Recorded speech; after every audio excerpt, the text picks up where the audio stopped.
Hello viewers, this is Dhananjay Kumar Soni, Assistant Professor at Degree College Mazgaon, Department of English, Kolhan University, West Simbu. Today I am going to discuss one of the finest odes ever written in English language. It was not only one of the best odes written by John Keats, but one of the finest odes ever written in English language. John Keats, P.B. Shelley and Lord Byron, as you know, belong to younger generation of romantic poets.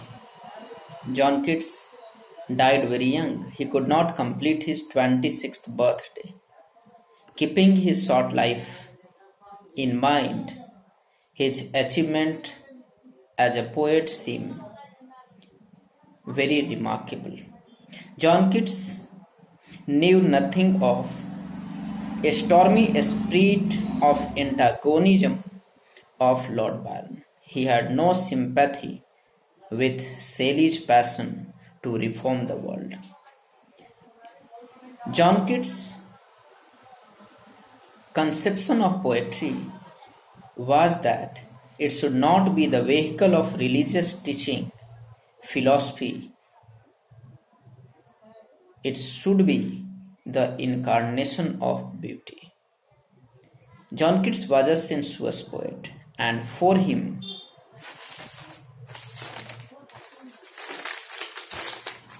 beauty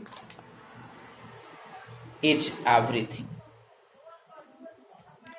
Some of famous odes written by him are Ode to Maya, Ode to Psyche, Ode on Indolence, Ode to Fancy, Ode on Melancholy, Ode on a Grecian Earth, and Ode to a Nightingale.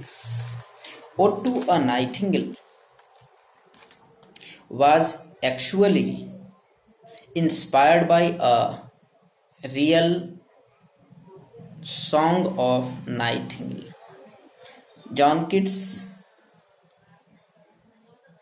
younger brother died of tuberculosis, and the poet was feeling the agony of reality. He was staying with his friend Brown at Hampstead, and there he heard the song of nightingale. He felt that the real world is full of unhappiness, misery, pain, whereas the world of imagination, whereas the world of nightingale is full of happiness. The poet also wants to fly to the world of nightingale. The poem was penned down in the summer of 1819. His brother died of tuberculosis, and the same disease killed John Keats later in 1821. The poem Ode to a Nightingale is divided into 8 stanzas. Each stanza is of 10 lines. First 7 lines and last 2 lines of each stanza are in iambic pentameter, and the 8th line of each stanza is in trimeter. The rhyme scheme of the poem is A B A B C D E C D E. In the very first stanza, the poet says that his heart is aching, his body has become cold. It seems that he has drunk either poison or the water of the river of forgetfulness. He hears the song of nightingale. It is mesmerizing. It is remarkable, and the poet forgets everything. He doesn't remember his life full of sorrow. The poet doesn't feel jealous of the song of nightingale. He is happy for the bird because the bird is singing with happiness with clear throat. In first 3 stanzas and in and the first four lines of the fourth stanza, the poet talks about the realities of this world. Later, he talks about imaginary world. He escapes from the real world and he talks about that. In the concluding stanza, that is the eighth stanza of the poem, he again comes to reality and he feels that no one can live longer in the world of imagination. The poet says very clearly that the song of nightingale is immortal, whereas this physical world, the people living in this physical world are mortal. In this physical world, there is problem, there is sorrow, there is frustration, but in the world of imagination, there is happiness.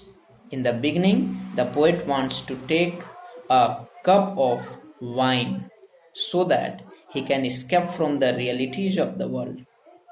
But later he feels that a cup of wine cannot help him. It is imagination, it is the wings of his poetry which can help him in escaping from the realities of the world. He doesn't want any cup of wine now. He wants to fly to the world of nightingale with the wings of his own poetry. The poet further adds that intellect and reason cannot help you escaping from the realities into imaginary world, because reason and intellect are of no use to escape from the world of realities to the world of imagination. In the last stanza, the poet comes to feel that you cannot live longer in the world of imagination. It is only to cheat you for some time. It can deceive you for some time, but it cannot work for you any longer. There is pathos in the poem. In very third stanza, the poet says that the life of youth man in this physical world is not safe even. They can become the victim of cruel disease. They can die very young, as his brother had died. Paralysis and other kind of cruel disease can afflict your body, but you have to live in this physical world. You have not to live in other world. You have to face the realities of life, and that is the uh, that is the subject matter of the poetry. Once again, I must remind you that the poet presents the contrast of two things: the immortality of the world of uh, nightingale and the reality of this physical world. The poet presents two worlds. One is full of problem, that is the physical world, and one is full of happiness, that is imaginary world. And this is ode to a nightingale. I hope things are clear to you, and if I can help you any other way, leave your comment. Okay, thank you. Keep learning and you will get another video. Keep yourself in touch. Thank you. Goodbye.